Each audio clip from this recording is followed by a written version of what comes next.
Where did Orangutan come from? Do you think he climbed over the wall to get there in the first place? I think so.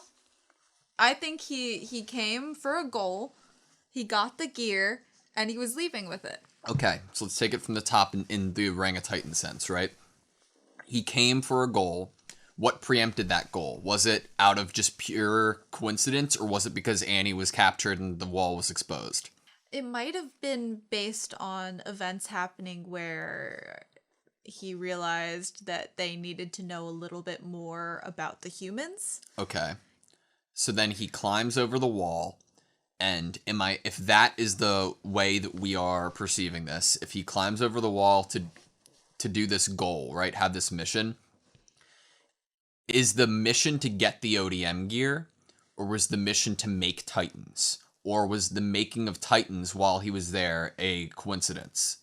Him having direct control over those Titans leads me to believe, and power over those Titans leads me to believe he could have taken part in creating them. I like that theory. I like the kind of vampire-esque idea that a stronger Titan could create other Titans. Because we've always wondered, where do they come from? You know, because they can't reproduce. So what if it is the case that Titans can...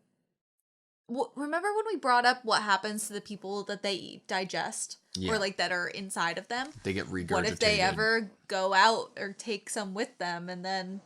I don't know, like, they could be multiplying themselves, like, by that. I couldn't tell if, like, it was the Harry Titan or it was, like, Aaron's dad or something, like, turning these people into Titans, like, because... My first guess was, were they an experiment by Aaron's dad, Connie's village in particular? Perhaps it's both. So, like, I have this image pulled up right here.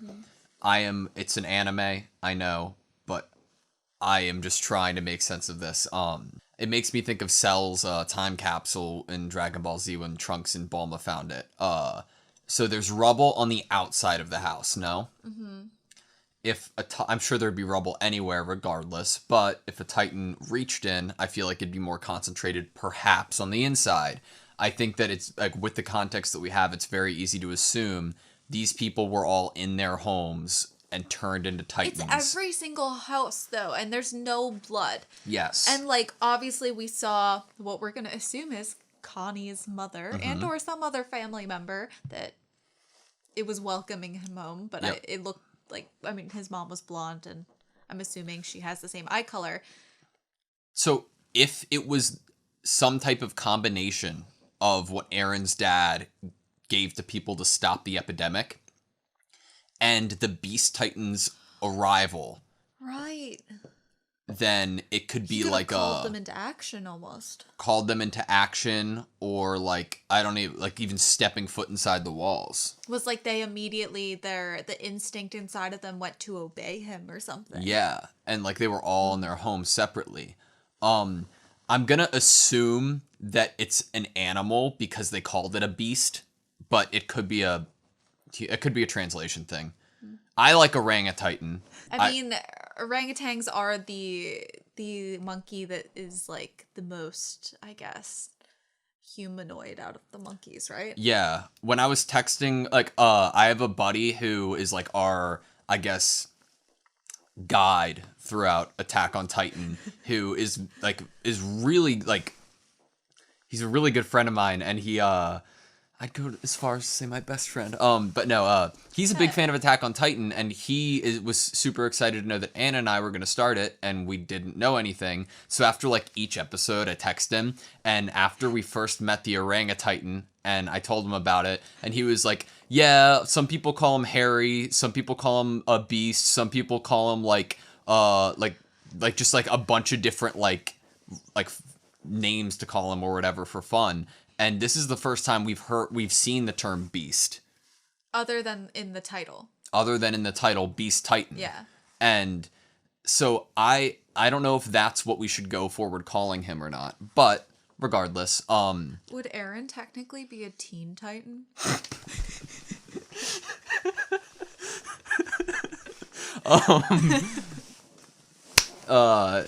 other than no, like really though, if like Serious. if the serious Serious now. if his walking into like this wall, maybe why in this village were people affected and not Sasha's? It's the closest village to the wall. So it would have possibly been the first village that the Titan came upon. And why was Connie's mom the only one? Not able, like, to fully transform, supposedly? Was it a sort of will thing? She was fighting it for Connie's sake, wanting to see him come home? You know, it could have been one of those situations where she knew that he was going, once he heard about this happening, he would try to come to them. And she wanted to be there to welcome him home or something. So it could have been some subconscious sabotage of the transformation process, like a will of a mother to not fully This is kind of stupid, but you know, the whole like Aaron needs to have a mission to transform. Yeah. What if like if you had like a clear-cut goal, you could like stop yourself from transforming subtly? Yeah, I mean, that would make sense to me. I want to talk about this. Okay, you're around it. I think Reiner, right? Yeah. I think he heard. Me too. I think he heard. He was acting way too, like, he's normally a very, like, I wouldn't say he's not scared or nervous, but he seems to be a little more, like, cool and collected to the best of his ability for being a new cadet. But he seemed way too, like once Connie said, "Did you hear that?" He was like, "No!" You know, like, no one responds like that. And they would have been like, What did you hear? You know, if they hadn't heard anything. Yeah. Do you agree with me that it seemed like that happened and then the next 35 seconds was them convincing us it was nothing? Like, so that happened. I thought it was weird. And the reason I didn't think it was weird by the end of it was his speech to him made sense, as well as the music here was killer. I just want to like play it again for us now. I was like, what? Right, like, that makes sense. You're falling behind. Yeah. But just his curt response to Connie and saying, "Did you hear that?" Yeah. Is like...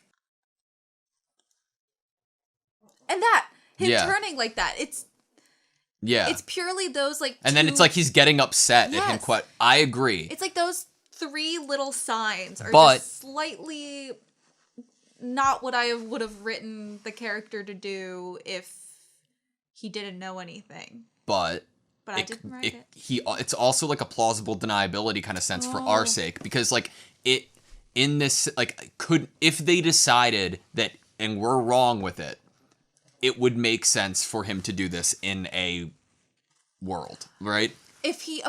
You could also give him the idea that he did hear it, but he doesn't want Connie to focus on that right now because they do have a mission. Agreed. So he's basically lying to Connie in order to get Connie to move so they don't fall behind and don't get hurt. Hundreds of thousands of lives depend on whether or not we complete this mission. That's true. He could be denying it purely to get Connie out of there. Without a doubt. And so maybe it's not like suspicious. It could be more of like a friend thing to do. Like, okay, we have a mission. I need to get him to focus back on it.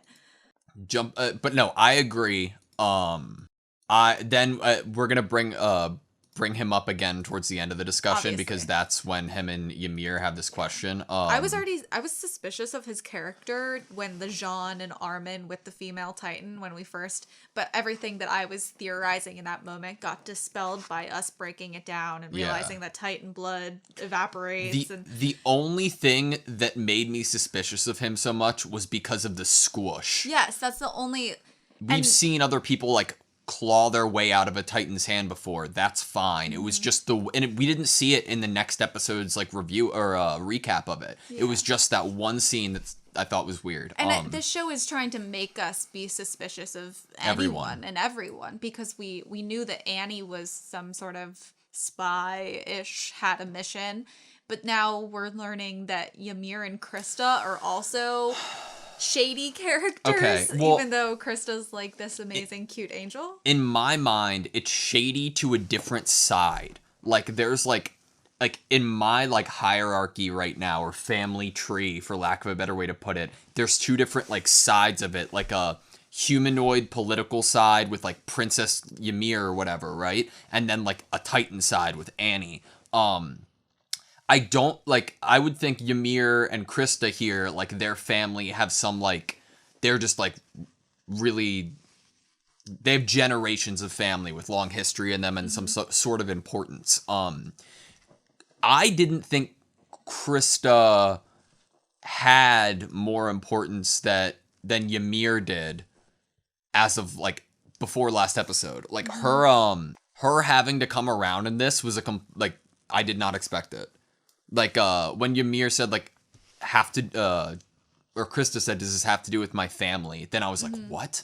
Like, I don't know if you said it, so that's why I'm gonna talk about it. You mentioned the possibility that Ymir and Krista's families go way back.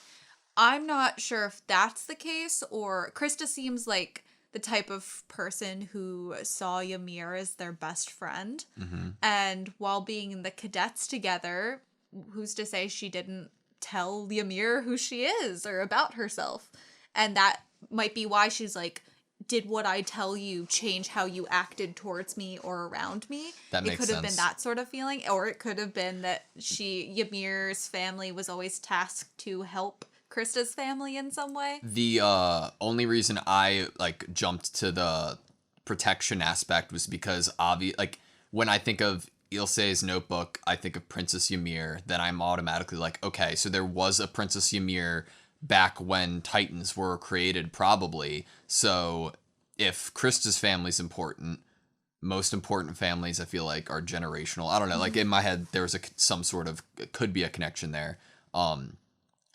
But it's, I don't know, man, it's interesting. I completely agree that probably like it could be either or. It did seem like Ymir was lying here. Like, right? Like her sweat droplets, like it might have had something to do with her family or something, right? Is for myself and nothing else.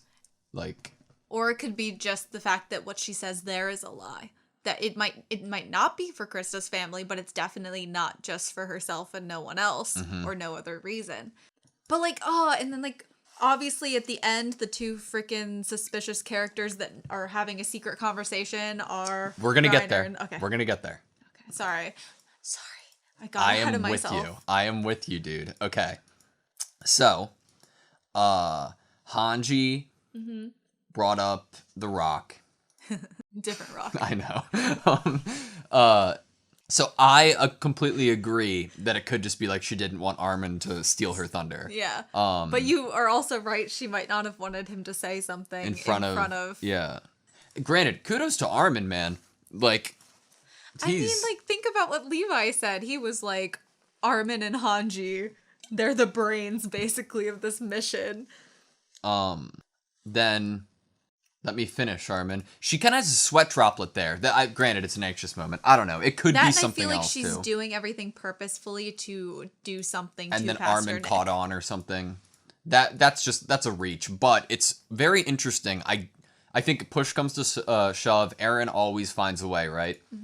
And he probably could do it even though he hasn't done it before. I do think in the moment, I was a little worried when Aaron brought up the key in front of Pastor Nick. Me too. I was like, don't tell him the secrets are there, because then he's going to think that it's his mission to make sure the secrets never get found out. Yes. If anything, I thought it was kind of dumb of him to bring it up in mixed company that weren't like trusted people. I get you.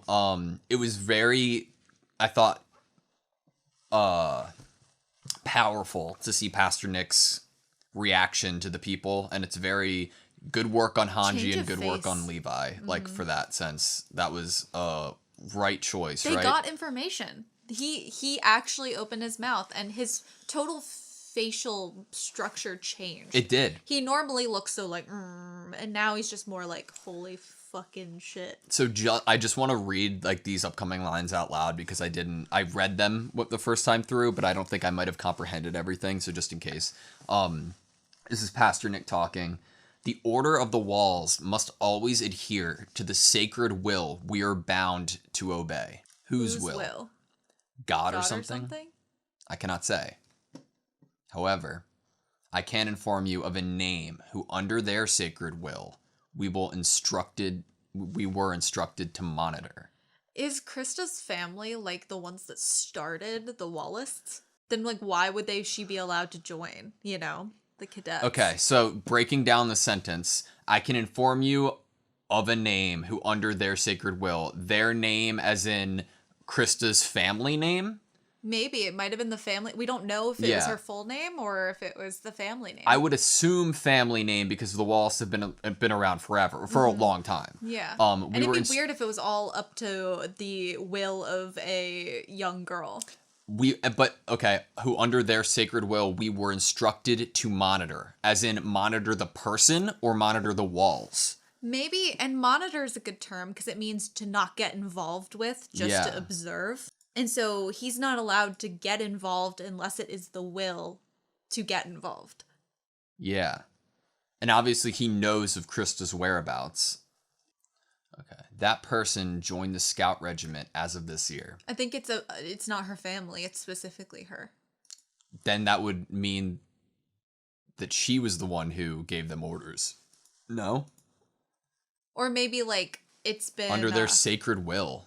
It might be like the family passed down, but she's the current heir and the person that they listen to. Under their sacred will, like their sacred will could potentially be like, okay, when you die, you have a will written up, right? So like I'm maybe thinking it could be a play on words here in dialogue in the sense that in the past it was like keep monitor of our family and like every generation of our family, which would explain why they're monitoring a name, you know? And it would make sense in the like, because if that wasn't the case, then that would imply that Krista was the one who instructed them, and I don't believe that. Right, it could have, yeah, you're right. It could have been like a pass down. You are to monitor this family until the heir of the family says otherwise. Yeah. Says for you to do something else. Or the heir of something, something. That person joined the scout regiment as of this year. And I was like, Ymir. They love saying her name I was this thinking episode. Annie, Ymir. I was going with both names. I was not. Then at first I was like, Sasha? I know, because they all said Sasha when she walked in. Yeah. Or like she announced herself as Sasha. And I took that as maybe it was her, but none of them heard Sasha. Who's that? Okay. She got a potato, so it's all good. Oh, best girl. You must find her at once. Only she may know the truths which even we cannot perceive. May. Yes, but why would she perhaps know them? Because there could be family passed down secrets that they didn't share with the ones that they instructed to monitor. Maybe because they weren't of status. Maybe something she knows is why she joined the Scouts. Or she could be rebelling against the thing that she's supposed to be doing as the daughter of her family or whatever. But she did reiterate this episode that it was her choice to join the Scouts kind of thing. And it could be a rebel thing. That's very true. That's in stories a lot. In my mind right now, I'm thinking it's like she read something. A book was preserved. She was told something by a friend or like a butler or something like that. She is like, I want to see if that's true kind of thing. Yeah, you know? like she found out something she wasn't maybe necessarily supposed to. We know yet. Armin's family had a book, and that motivated Aaron and Armin. Mm-hmm. It motivated Armin's family enough to try to leave and go there. This is all the information I can share. He knows so much, man. Right? He's leaving it up to the leader to decide if they learn anything else, which think is a pretty brilliant move. Wait, he had something else that... I don't know. Why is Pastor Nick the only official of the Wallaces that we have like met? Good question. This needs to be like my screensaver. This is great. Knowing that Sasha loves a potato, it's just a little moment that shows you that there is time in between the episodes we watch where they really get to know each other better. And I love little nods to characters like having interactions that you haven't seen. Great catch seeing the Titan that was part of Mike's death. I don't know if any of the others were there because the big-headed fish-eyed one is a very specific Okay, look. I feel like I'm gonna lean over my desk in a second to try to get an idea of what this is. I want to know what he's holding. That's what I'm saying. It's a thing that he found on Ymir, maybe? A thing he found in Connie's village? What is this expression looking like? It's a case with a needle and an injection in it to turn people into titans. Could be. It definitely doesn't look like anything like ring-like to turn themselves into a titan. So it could be something that he found in Connie's village, right? Mm-hmm. Which could be why he was trying to get Connie to leave. Correct. Or it could be something that he has found on Ymir or Krista's person. Ymir knows something right here. She's like, I cannot believe you found this right now, you know? Mm-hmm. Look at her face there. It was almost like she was like ready to kill him or something. Yeah, like if you're gonna tell or you're gonna sabotage whatever this is for me, I'm gonna have to take you out kind of face. Yeah. I don't know, man. Levi still isn't really in action. That's an interesting thing from this episode. I mean, he had a broken leg or something, right? Yeah. Or an ankle. I guess. What could this be other than an injection kind of thing? It honestly looks like a case that you keep your toothbrush in when you're traveling. A whistle? Like a dog whistle for titans? Think about how the Beast Titan could have, what we said, like how he could have changed that whole village into titans. What if it was like a sound? A high pitch or something that activates it. But she wasn't near Connie's village, right? It looks like somebody clone stamped a symbol off of that in the bottom right corner. Like it looks like it's supposed to say something or have an emblem. Like, look at this. Doesn't that look like it has something on it there? Yeah. And then, you can't see it. Look, I don't know. That's something, and I really want to know what it is. Whatever the case is, does it not seem to you... Obviously, tiny little one, the like little fat one. Yes, see it? I do. Look at it, like he's holding this one like a pregnant lady. I know. And there was another one that was hugging himself like this. Obviously, titans are attracted to humans, but do you think that they're attracted to Krista, or, like specifically? Okay, it's odd to me that in the dark, most of them were underground too. That's the odd part. Is how did all of the titans know to go here? Obviously, the Beast Titan told them to go over here. Because, like, they were all underground. There's not a lot of them. There weren't any around when they got here. So what is it? Can titans, like, have super smell? Obviously, that one had a big nose, so that makes sense. But I think it's more like the Beast Titan probably told them to go over there. I mean, the Beast, his eyes are black.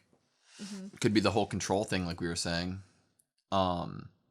That being said, it didn't make any acknowledgement towards them, right?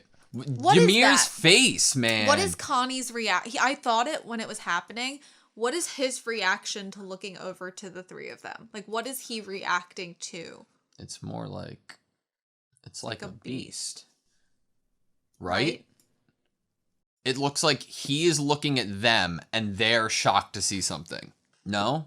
Like, in relation... Interesting. Did you see that shot? All of the people in front were looking this way, and Ymir was looking that way. With Krista? No, not this shot. It might have already happened. I don't think it means anything. What the hell is it? A titan? I'm just looking for clues. Well, this is definitely weird up here. Like, it looks like Ymir switched sides because she was right next to Krista. Yeah. And then what's Krista's face looks shocked and like they're looking at the Beast Titan right now. Yeah. And they're shocked. But then Connie's like, right? Looks over to I think what they're looking at, but then Ymir's like looking over at something else. Ymir and then Krista Connie's... looks at that same thing. Oh my god, or is Krista looking at Connie? No, this is so Is Krista looking in the same direction that Ymir looked? No, she's not. And this is so crazy that we're even, like, analyzing this. Because, like, this... Okay, look at this. Ready? Okay. Connie's like, right, you guys? Then he's suspicious. Why is he suspicious? Because Ymir's looking at something. And then Krista's like, wait, Connie, why are you suspicious? Like, it's like... And then like, it looks at him, right? Or Ymir. Over at Ymir. But then it's headed for the wall. I don't know, man. Ymir's... Was Ymir reacting to the Beast Titan heading towards the wall? Maybe. Ugh, so gross. It's interesting that they chose Reiner and Ymir to have this interaction, though, right? It leads you to believe that there is something that both of them might know more that other people don't. She's like scary pretty. Ymir? In like that shot, I was like, they drew her to be beautiful and terrifying. This is the most beautiful I've seen her. Specifically like this shot. Yeah. But, you know, we haven't really seen a lot of her other than in the side and background, so. For the amount of times they hadn't said her name in this series, they made it up this episode. Honestly.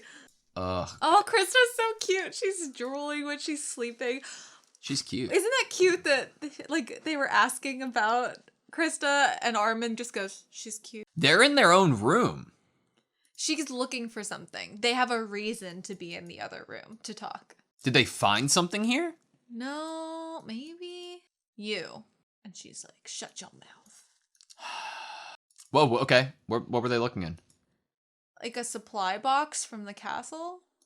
Maybe they were looking for more candles, you know? What is that? Looks like candles, right? Yeah, I guess so. Or is that the thing that he's holding? No. There's like the thing he's round holding is things. gold. Yeah, but it's so You think it's dark. ODM gear? Could be extra supplies to fix your ODM gear or something. Yeah, but the gold thing in his hand was definitely weird, right?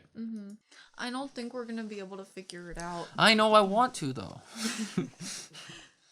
Okay. Do you have anything written down or anything you want to go over? The only thing I had written down...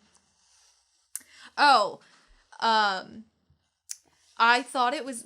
I only had two things written down, and one was how Kurt Reiner was with Connie in the village. How that was odd, and I wanted to go back to it. And then the other thing I wrote down is how Hanji references and is looking at the hardened Titan skin and calling it a glimmer of hope. Basically talking about how they can use this. If Eren can harness hardening abilities, they could plug all the holes and, you know, all that. But it's this glimmering object, and she says that as she's looking at it. Yeah, I remember, And I thought it was interesting. What I wrote down is the glimmer of hope is now Titans. Titans are the thing that is scaring them and taking their hope away, but Titans are also their hope. It's odd. Yeah, it definitely is. We still have a glimmer of hope. Here we go. And then she holds it tighter. If the group was small enough, you could sneak all the way to Wall Maria. I want to see them sneak in the night. The current situation is as bad as it gets, but we still have a glimmer of hope. It's very interesting. Hey, the hope technically came from Annie. And if Eren can use it, then Eren being their hope gets stronger. I don't know if it would look the way that they depicted in the show, him hardening and plugging the wall. I feel like that picture was too specific. It like, was that so more specific. Didn't they do something like that before, though? With, like, him picking up the boulder? Maybe. And So then maybe I was it like, is specifically what could happen. Then I was like, no way, That'd he's be gonna do interesting. it. It's like a teaser. Yeah. God, I really want to find that shot again, because it was very, like, interesting. It was before this, no? We gotta plug it. Boom. Yeah. Yo. His eyes are glowing green. It's like coming out of his head. Weird. It's like it starts in his head and his hands. I mean, Annie's was like used in her hands a lot. I don't know. Would he is there a reason that the Titans had to do it from the inside out and not from like the outside in, and then they could remain outside the wall? Maybe that's why the Titan we saw in the wall doesn't have skin. Because it's technically in its skin. Oh, that's gross. It is gross. Interesting. All right, that's all I have, you. Yeah, that's all I have. Honestly, I've watched second seasons of shows and been not as impressed and or not as interested, but I've also had the opposite effect where I wasn't like super into season 1 of a show, but then season 2 was like a pretty kick-ass arc.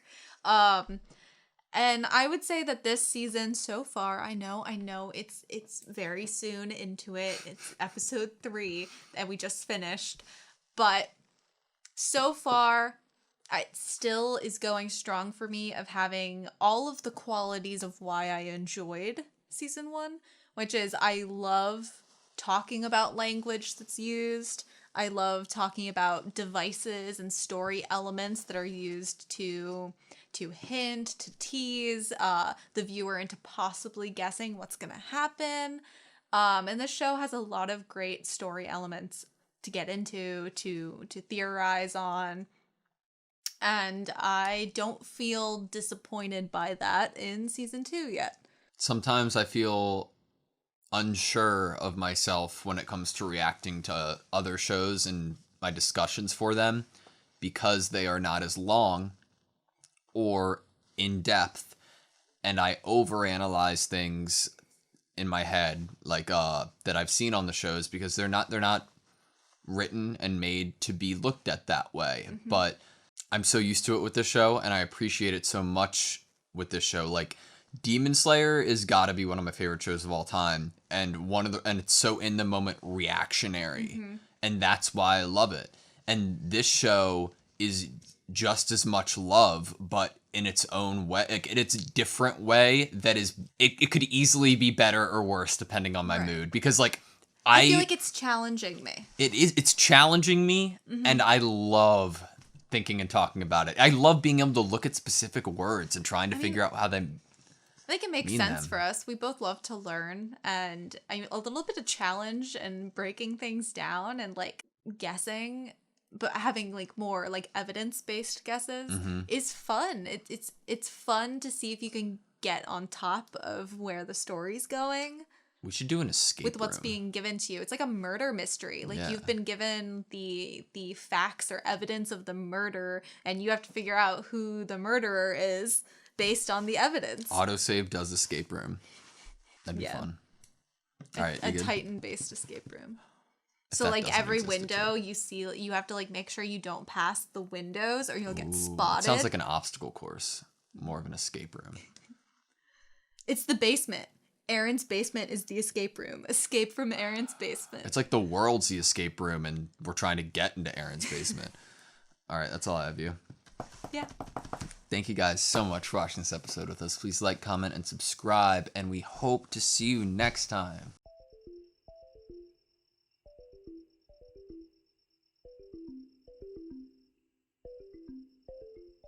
Him having direct control over those Titans leads me to believe, and power over those Titans leads me to believe he could have taken part in creating them.